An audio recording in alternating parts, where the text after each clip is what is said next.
할렐루야. 하루를 시작하는 성도들께 하나님의 은혜와 평강의 축복이 함께 하시길 기도합니다. 오늘 하루 우리의 삶을 인도하실 하나님의 은혜를 기대하며 주시는 말씀 앞에 하나님을 향한 소망의 복음을 붙드시는 성도님들 되시기 바랍니다. 12월 10일 말씀으로 여는 아침, 오늘 우리에게 주신 하나님의 말씀 욥기 32장 1절에서 10절 말씀.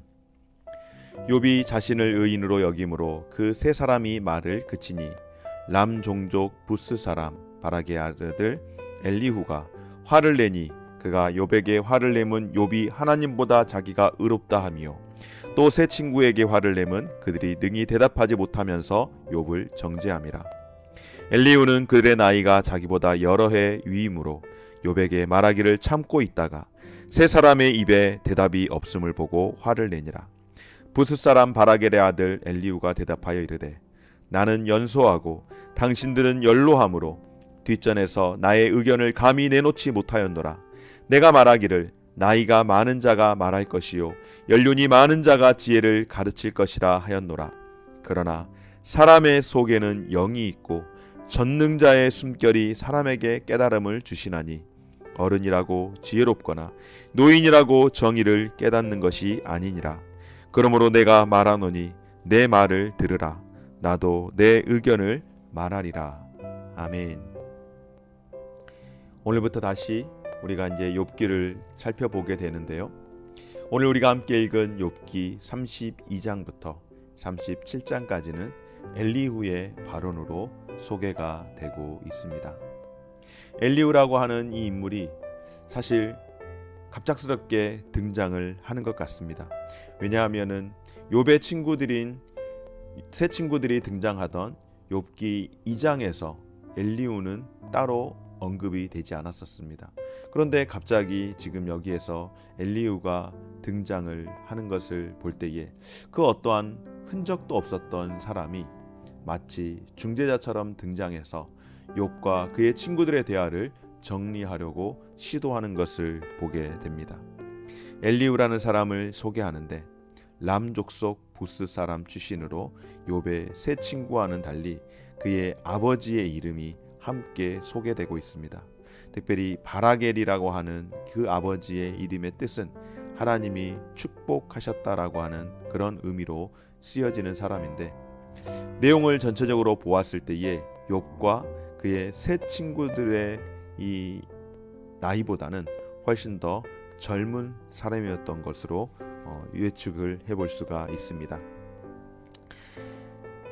아마 그동안 엘리후가 등장하지 않았던 것은 엘리후가 이야기를 했던 것처럼, 그가 말하는 것처럼 내가 말하기를 나이 많은 자가 말할 것이요 당신들은 연로하고 나는 연소함으로 연륜이 많은 자가 지혜를 가르쳐야 하므로 나는 뒷전에서 나의 의견을 감히 내놓지 못했다라고 이야기하는 것은 당신들이 나보다는 연장자였기 때문에 나는 연장자들이 좀 더 지혜로울 것이라고 생각하여 침묵을 하고 있었다라고 하는 것입니다.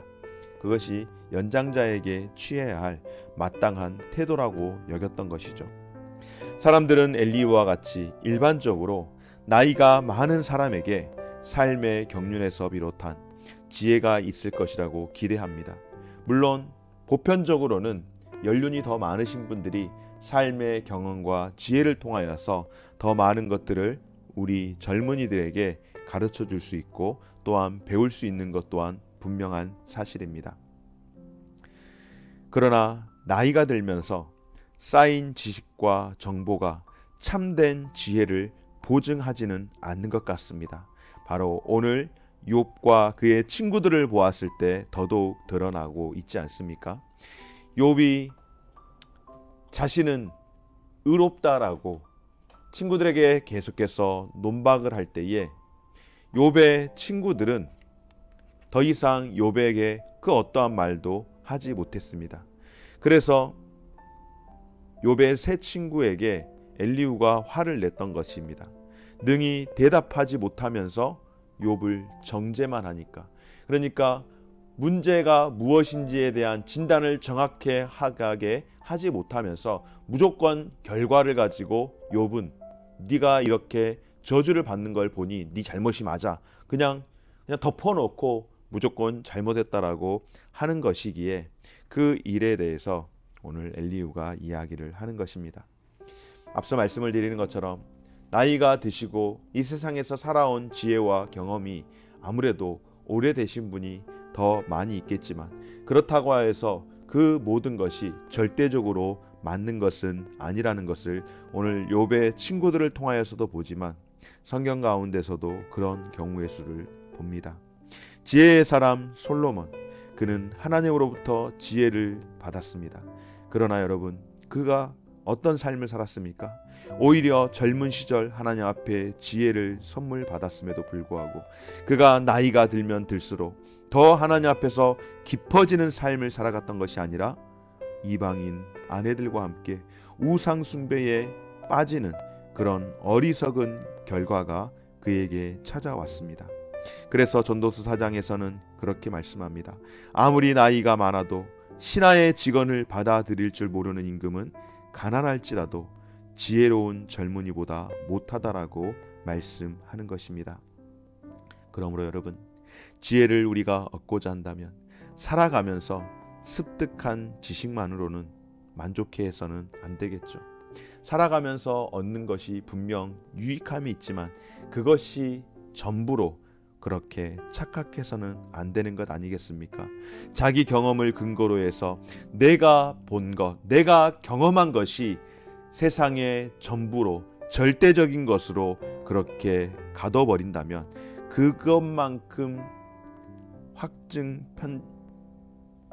편집적인 그런 확증 편향성이 있는 그런 왜곡된 사고에 빠질 수 있는 가능성이 얼마나 크겠습니까? 그러므로 우리는 나이가 드는 사람들은 나이가 들면 들수록 더욱더 젊은이들에게 겸손한 자세를 가지고 귀를 기울이며 배울 줄 알아야 하는 것입니다. 뿐만 아니라 마땅히 젊은이는 노인에게 고개를 숙이며 그 노인의 말을 귀담아 들어야 하는 것은 그건 뭐 두말할 나이도 없지 않겠습니까?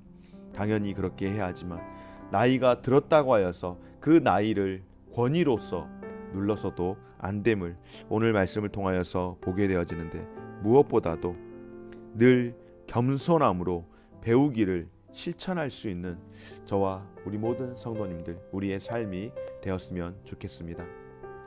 사람이 나이가 들면서 저절로 지혜로운 자가 될 수 없는 또 다른 이유가 있습니다.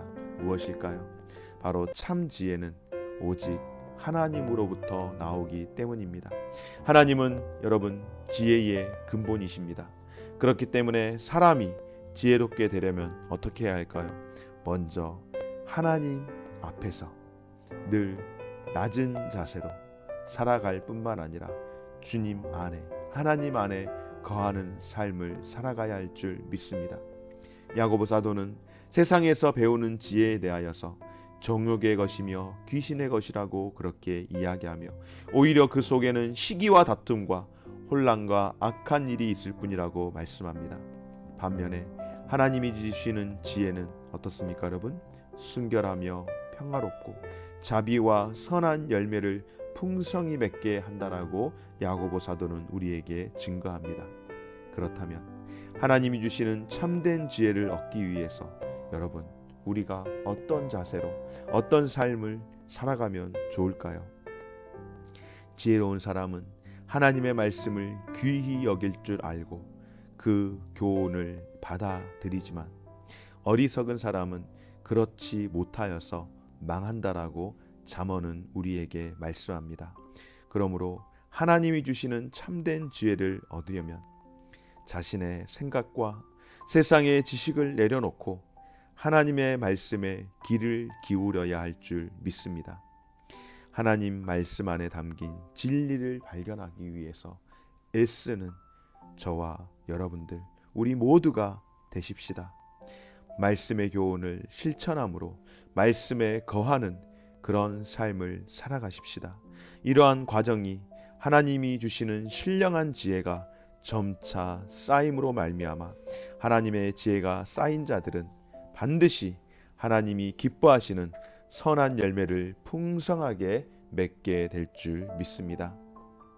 교육 전문 그룹을 운영하고 있는 현승원 대표가 굉장히 젊은 CEO입니다.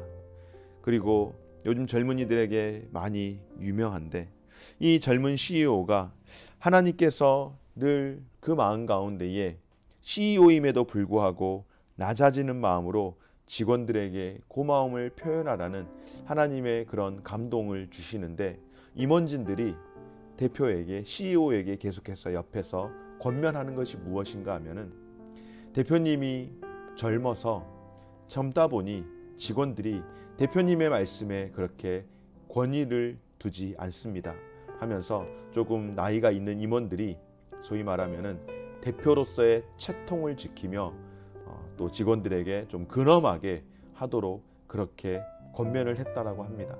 마음 가운데 하나님께서는 더 겸손하라고 말씀하시는데, 주변에서 주시는 지혜가 그렇게 이야기를 하기에 자연스럽게 대표라는 그 직책으로 직원들에게 조금 하대하는 그런 식으로 이렇게 조금 계속해서 하다 보니까 자꾸 트러블이 생기더라는 겁니다. 오히려 일이 더 잘 되지 않더라는 것입니다. 그리고 결국에는 본인 스스로가 그것에 참지 못하여서 화를 내게 되고, 그 위계질서를 나름대로 세운다고 했는데 사실은 자신의 자존심을 지키기 위해서 오히려 더 그렇게 함으로 인해서 회사 상황이 굉장히 안 좋아지게 되었다라고 합니다. 그때에 주님의 말씀하신 낮아짐으로 돌아가라, 낮아짐의 경영으로 돌아가라는 그 말씀을 다시금 기억하고, 사람의 마음을 사기 위해서가 아니라 주님의 마음에 합한 자가 되기 위해서 직원들에게 다시금 진실한 마음으로 대하고 권위를 더 이상 내세우지 않게 되었을 때에 직원들의 마음이 열리고 회사가 다시 정상적으로 회복하고 성장할 수 있었다라고 그렇게 간증하는 현승원 대표의 이야기를 들었습니다. 사랑하는 여러분, 참된 지혜 어디에서 나오는 것일까요?